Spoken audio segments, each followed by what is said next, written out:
I came home from grocery shopping to find a moving truck in my driveway and strangers packing my furniture. When I asked what was happening, the movers said, "Your son hired us to clear everything out before the new owners take possession tomorrow." I'd never agreed to sell my house, and that's when I realized my son had been planning this betrayal for months. Before we start, don't forget to like this video, comment where you're watching from, and hit that subscribe button so you never miss a story like this. Have you experienced something like this? Please let me know in the comments. My name is Carmen Rodriguez. I'm 69 years old, and I live in Miami, Florida. And this is the story of how I discovered my son had forged documents to steal my house and how I made sure his property theft became his criminal record.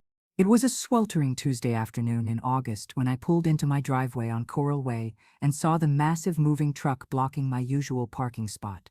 The truck was one of those professional moving company vehicles with Miami Premier Movers painted on the side in bold blue letters. 3 men in matching uniforms were carrying my dining room table toward the truck, the same oak table I'd bought 35 years ago when Michael was still in high school. For a moment, I thought I was having some kind of senior moment, that maybe I'd forgotten about sculling movers, or that my memory was playing tricks on me.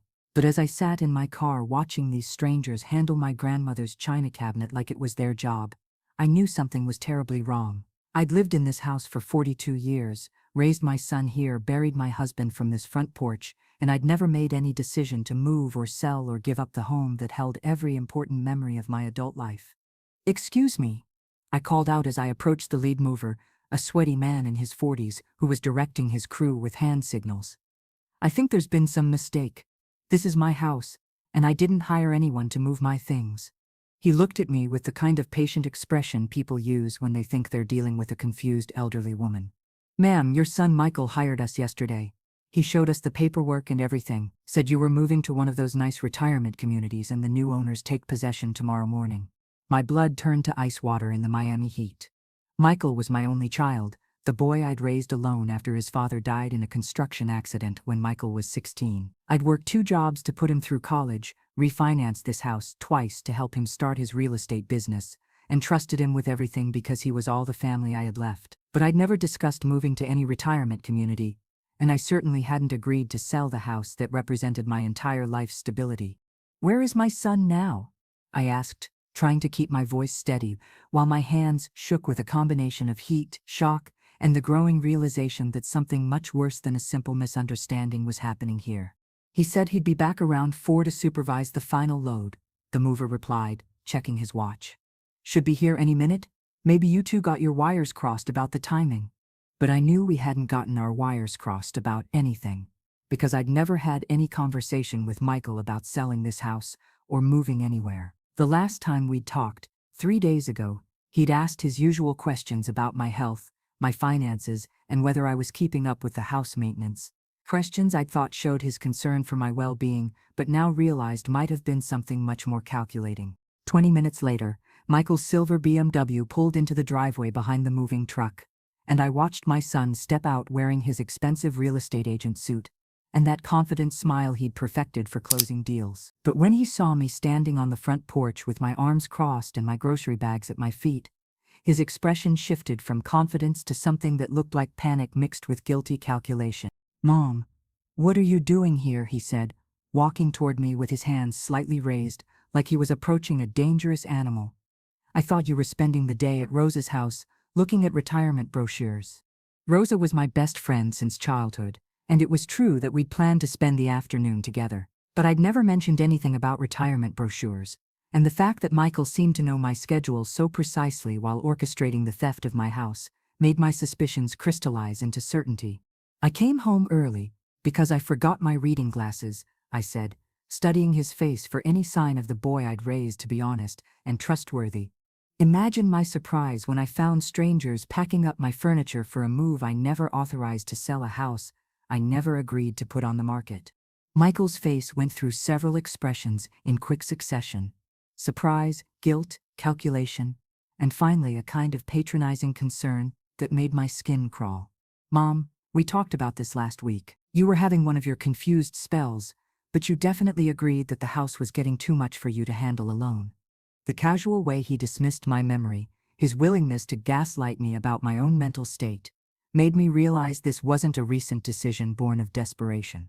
This was a calculated plan that had been in motion for weeks or maybe months, designed to steal my home while making me doubt my own sanity. I've never had any confused spells, I said firmly, and I've never agreed to sell this house to anyone for any reason. Now I want to see the paperwork that authorized these movers to take my belongings. Michael exchanged glances with the moving crew supervisor, and I could see some kind of silent communication passing between them. The paperwork is in my car, Michael said finally. But Mom, I really think we should discuss this privately. These men are on a schedule, and the new owners are expecting to move in tomorrow. What new owners? I demanded. Who bought a house that was never for sale from a woman who never agreed to sell it? That's when Michael made his first real mistake of the afternoon. Instead of continuing to pretend this was all a misunderstanding caused by my supposed memory problems, he let a flash of anger cross his face. You can't live here forever, Mom. You're 69 years old, this neighborhood is changing, and the house needs more maintenance than you can handle. I found you a beautiful place at Sunset Manor with 24-hour care and activities programs. The fact that he'd already chosen a retirement home for me, that he'd been planning my future without my input while secretly stealing my present, confirmed that this betrayal had been carefully orchestrated over a long period of time. I demanded to see the sales contract and deed transfer documents that Michael claimed proved I'd agreed to sell my house, but what he showed me made my blood boil with rage at the sophistication of his deception. The papers looked official and legal, complete with notary stamps and my signature perfectly forged in blue ink that looked exactly like my handwriting. This signature is fake, I told him, holding the deed transfer up to the light as if I could see through his lies by examining the paper more closely. I never signed anything, Michael. I never agreed to sell this house, and I never asked you to find me a retirement home. Michael sighed with the kind of exaggerated patience people use when they're pretending to deal with someone they consider mentally compromised. Mom, I know this is hard to remember, but Dr. Martinez said your memory issues might get worse as you get older. That's why we decided it would be better for me to handle your financial affairs from now on.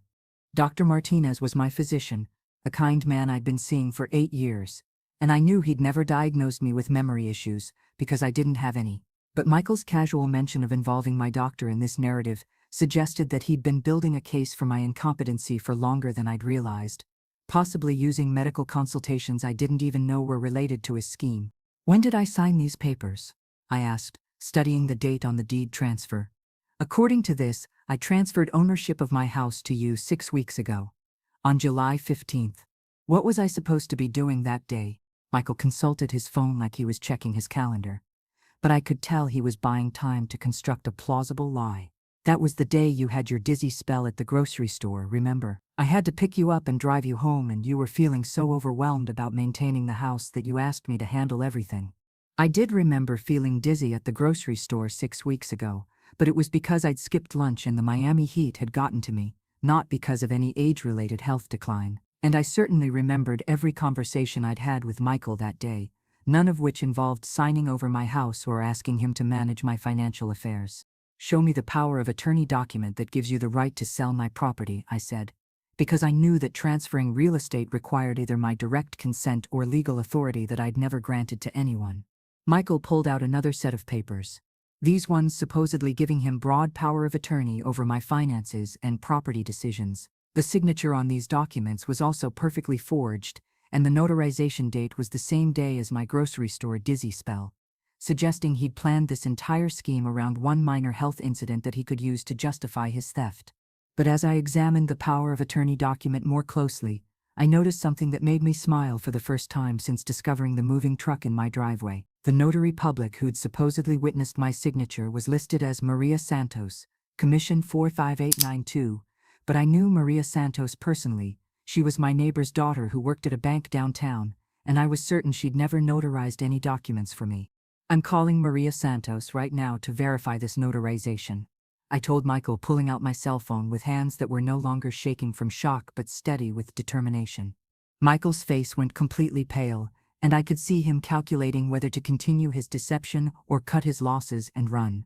Michael grabbed my phone before I could dial Maria Santos, his mask of concerned son finally slipping completely to reveal the desperate criminal who'd been planning to steal my house and deposit me in a retirement home where I couldn't interfere with his scheme. Mom, You don't understand how complicated this situation is. I owe people money, serious money, and this house is the only asset that can save my business. The relief I felt at finally hearing the truth was almost as strong as my rage at the months of lies and manipulation he'd used to set up this betrayal. How much money do you owe and to whom?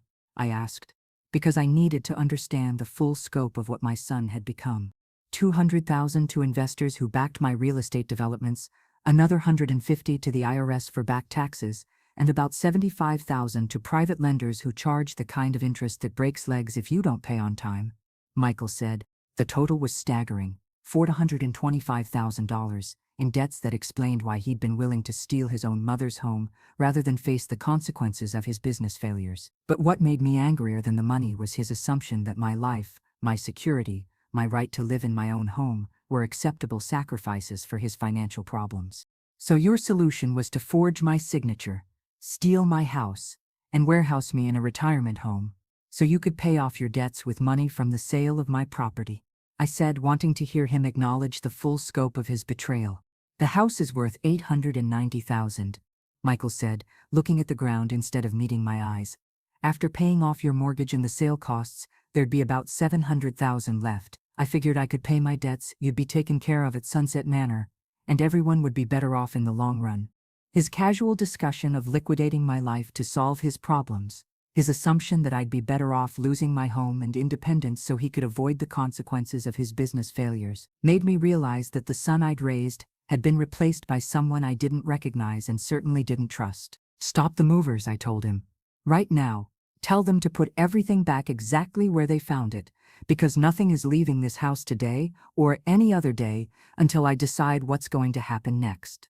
Michael looked at the moving crew, then back at me, probably calculating whether he could somehow salvage his scheme, or if it was too late to avoid the legal consequences of what he'd attempted.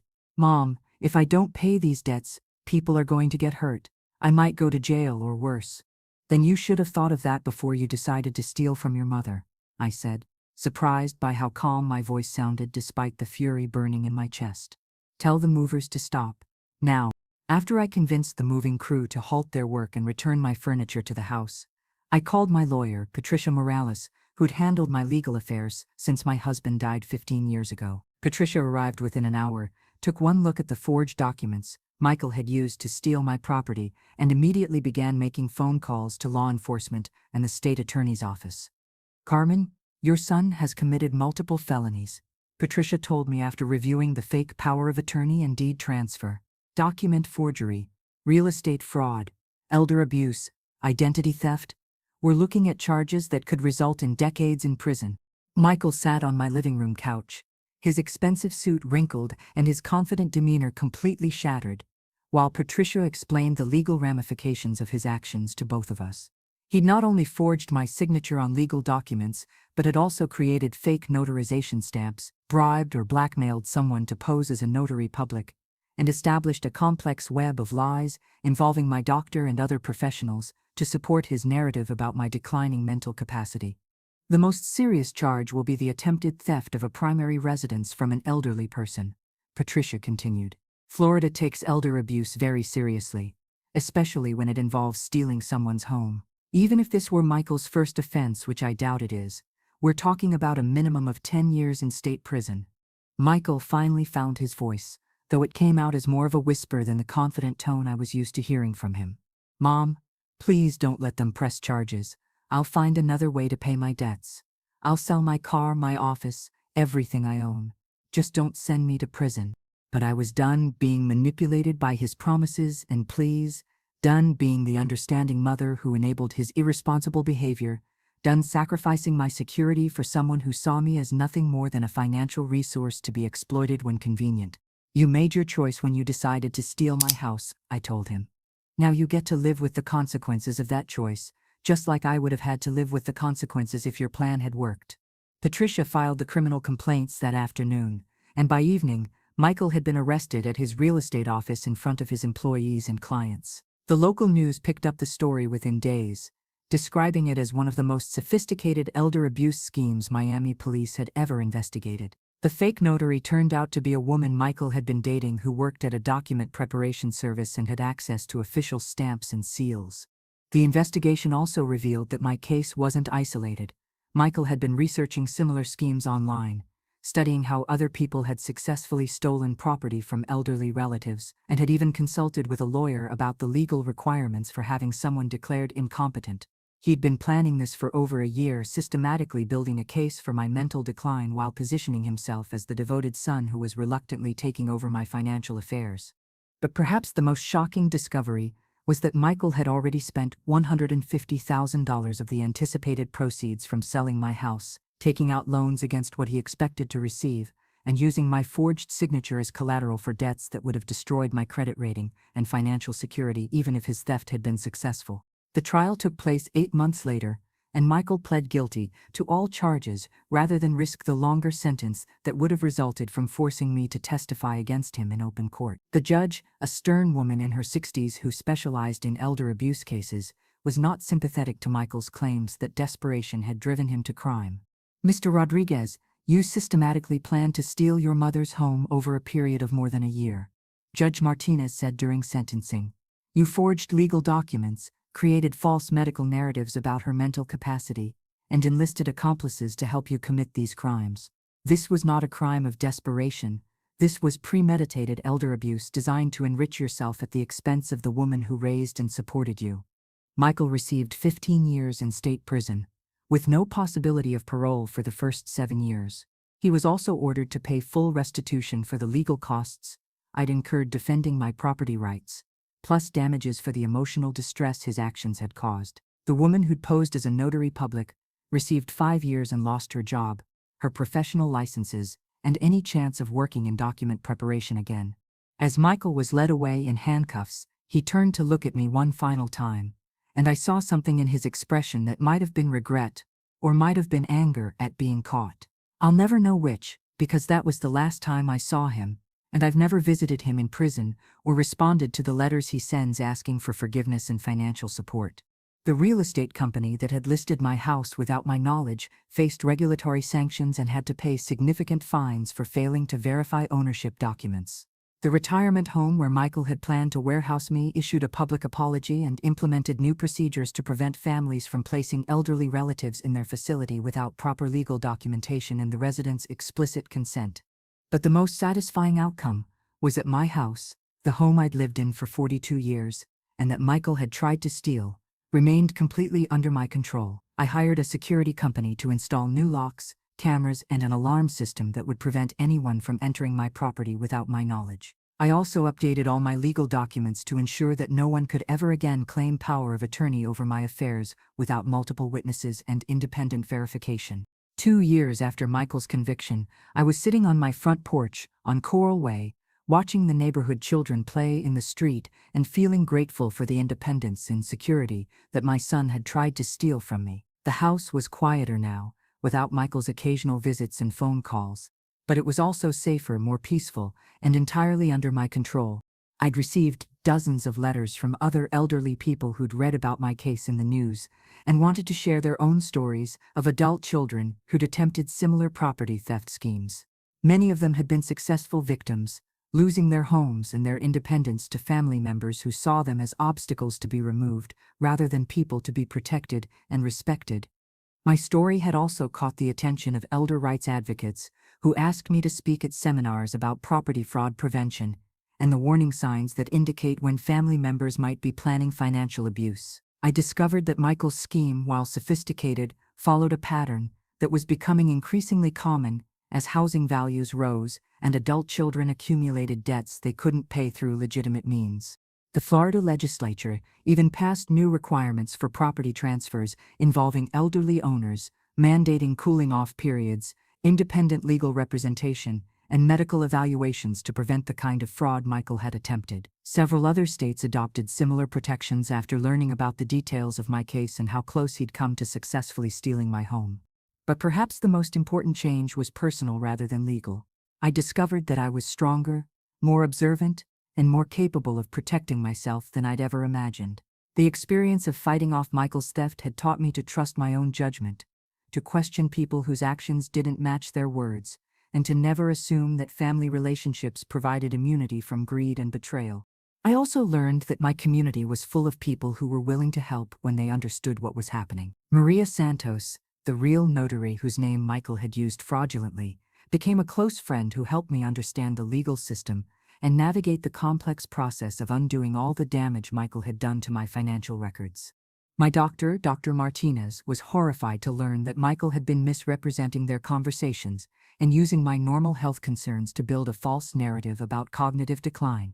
He implemented new policies in his practice to prevent family members from accessing patient information or mischaracterizing medical discussions without explicit written consent from the patient. 5 years after that terrible day when I came home to find strangers packing my furniture, I was standing in my kitchen, making coffee, and reading the morning paper when I noticed a small article about Michael's upcoming parole hearing. He'd served 7 years of his 15-year sentence and was eligible to apply for early release based on good behavior and participation in rehabilitation programs. The article mentioned that he'd become a model prisoner who counseled other inmates about the consequences of white-collar crime and elder abuse. It quoted him saying that he deeply regretted his actions and understood now that desperation was no excuse for stealing from family members who trusted him. He apparently told prison counselors that losing his relationship with his mother was a worse punishment than any jail sentence could ever be. I read the article twice, then carefully folded the newspaper and put it in my recycling bin without feeling anger, sadness, or any desire to contact the parole board about his application. Michael had made his choices, served his time according to the legal system, and would have to live with the consequences of destroying our relationship for the rest of his life. What mattered to me was that my house remained secure, my independence intact, and my future entirely under my own control. I'd used some of the money I'd saved by not having to support Michael's lifestyle to renovate my kitchen, update my air conditioning system, and landscape my yard with native Florida plants that required less maintenance as I got older. The neighborhood around me had changed over the past 5 years, with young families moving into houses that had previously been occupied by retirees, bringing new energy and different perspectives to our quiet street on Coral Way. I'd become friends with several of these families, helping them understand the area's history while learning about their hopes and plans for the future. One of my new neighbors, a single mother named Jessica, who worked as a paralegal downtown, had asked me to be an emergency contact for her 8-year-old daughter Sophia. It was a small responsibility, but it reminded me that trust was still possible, that not all family relationships were poisoned by greed, and that I still had something valuable to offer people who appreciated honesty and reliability. As I finished my coffee and prepared to start another day in the house that Michael had tried to steal, I reflected on the lesson that had taken me nearly 70 years to fully understand. Your home is not just where you live, it's proof of your independence, security, and right to make your own decisions about your future. Michael had seen my house as nothing more than a valuable asset that could solve his financial problems. But I knew it was irreplaceable, not because of its monetary value, but because it represented my autonomy, my history, and my refusal to be discarded by people who thought age made me dispensable. The moving truck was long gone, my furniture was exactly where it belonged, and I was still the only person who decided what happened in my home, my life and my future. And every morning when I woke up in my own bed in my own house, making my own choices about how to spend my day, I remembered that some victories are worth fighting for no matter how much they cost or how long they take to achieve.